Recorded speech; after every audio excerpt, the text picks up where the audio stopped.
If you clicked on this video expecting to get a mood improvement expert, you will be sorely disappointed. However, if you clicked on this video to hear more about my healthy habits, routines, mindsets, and tools that help me better manage my mood and mental health on a daily basis, you should be very happy with this outcome. Let's talk about 6 tools I use on a regular basis, whether daily, weekly, monthly, in order to help manage my mood and my mental health. The first tool I have is called the mindful moment. This is something I've instituted relatively recently. Actually, no, it might have been like a year ago. I recently learned in therapy that mindfulness isn't just for the moment in which you're practicing it. It's actually to get better at mindfulness so that when you really need it, like you severely need it to be able to control where your thoughts are going, you actually know how to do it and can do it pretty well. I recently did a video about obsession and obsessing thoughts and what to do when you literally cannot stop thinking about something. And you can absolutely employ mindfulness in that situation. However, it is a lot easier to be mindful, aka, bring your thoughts to another area when you've actually practiced doing that before. So a mindful moment is something that I institute, once a week or something. Actually, before I leave the house, I'll have a mindful moment with my partner. It truly is a moment. It's like 3 to 5 seconds or something, but it's just silence. It's just sitting in your body. Sorry, I was almost doing it right there if you saw that. And that is the first tool. The next tool I have is called the heart check-in. So this isn't necessarily like, lovey-dovey, emotional heart check-in. This is tuning into your heartbeat. Tuning into your heartbeat, actually trying to listen to it and see what pace it's at, can also force you, or does force you or me, to slow down my breathing as well. This can put me in a much better place, especially when I'm getting worked up. When I do feel I'm getting worked up, what I try to do is I listen to my heartbeat or try to find my heartbeat. This provides space in between the moment of me starting to feel worked up and me acting out on that feeling. And it helps me stay in tune with the physiology of my body and understand that physiology is really, really connected then to psychology. Or like, for example, the emotions I'm feeling of anger is going to manifest in the body and vice versa. The next tool I have is called saying it out loud. So I always find that I have off days. I don't know how I would describe that, but basically some days I'm like really crabby, out of character. Other days I'm tired. Some days I'm perfectly fine. Some days I have really bad brain fog. I find that instead of putting on a facade where I'm still in perfect condition and I'm trying to appear that way to everyone else who I interact with, if I say to them, hey, I'm actually feeling like weirdly crabby today, or I'm feeling really tired today, or my brain's really foggy today, do you mind just like re-explaining that?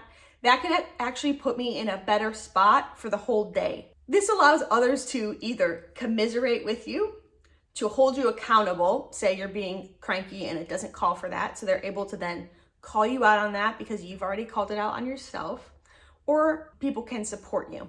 And saying it to yourself, like saying, I am feeling more tired today than normal, should trigger in your mind more breaks, more grace to yourself, more space, whatever you can do to help yourself and not pretend like everything's perfectly fine.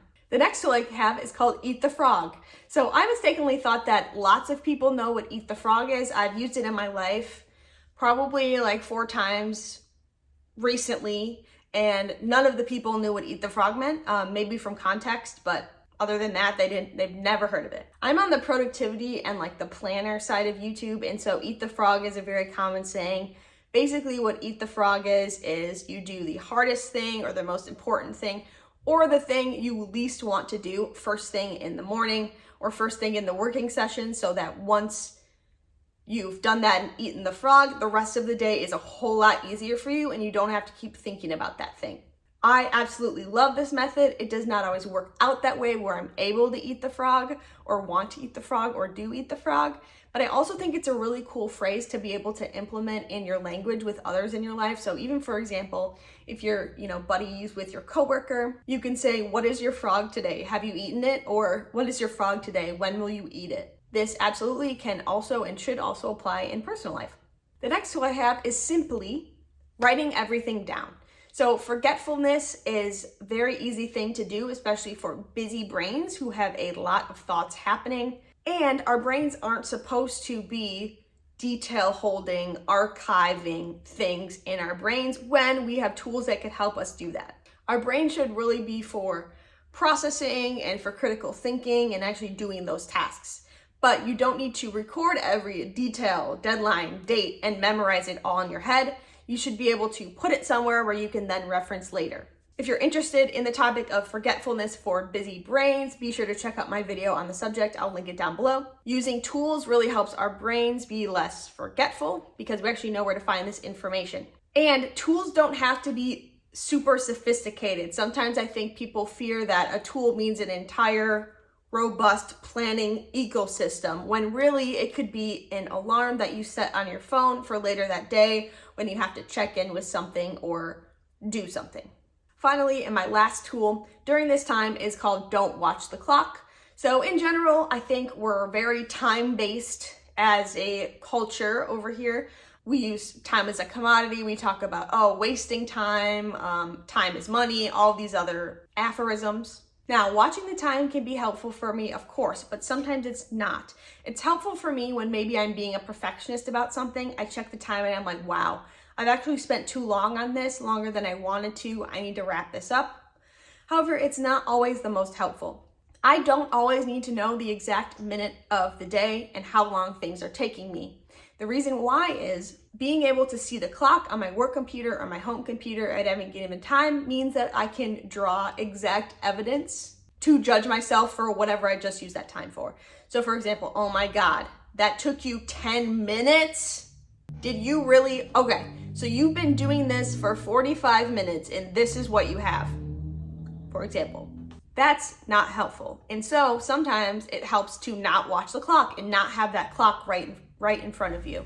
I've actually set up my work computer and my home computer so it doesn't have the time bar. I felt like it's helped a lot. And also, of course, there are going to be things where you need to know what the exact time is. For example, if you have a meeting at 2 p.m.